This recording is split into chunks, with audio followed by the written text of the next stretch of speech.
Good morning everyone. আমি এসে গেছি আমার নতুন একটা ভিডিও নিয়ে।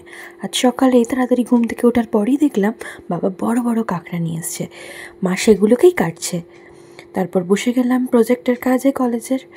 দেন সেটা থেকে উঠতে উঠতে বেজে গেল 3:30 দুপুর। তাই জন্য আর দেরি না করে চটপট খেতে বসেও পড়লাম। দুপুরের খাওয়া সেরে তারপরে চটপট স্নানটা করে আমি আমার বেসিক স্কিন কেয়ারগুলো করে নিলাম। করে নেওয়ার পর ছাদেই একটু বসেছিলাম, তখন মা এসে দিয়ে গেল বাতাবি লেবু ঝালঝাল করে মাখা। দারুণ লেগেছে খেতে, টকও ছিল বেশ। তারপর ছাদে হাঁটছিলাম। হাঁটতে হাঁটতে আমাদের বাড়িতেই লজ্জাপতি গাছগুলো আছে, অনেকেই চিনে থাকবে। আমার না বেশ ভালো লাগে হাত দিলে কী সুন্দর এরা গুটিয়ে যায়, খুব মজা পাই আমি। সারাদিনটা হেক্টিক গেলেও একদিক থেকে ভালো হয়েছে, আমার অনেক পেন্ডিং কাজ আমি করে নিয়েছি। ওকে, দ্যাটস ইট ফর টুডে। আবার দেখা হবে পরের একটি ভিডিওতে।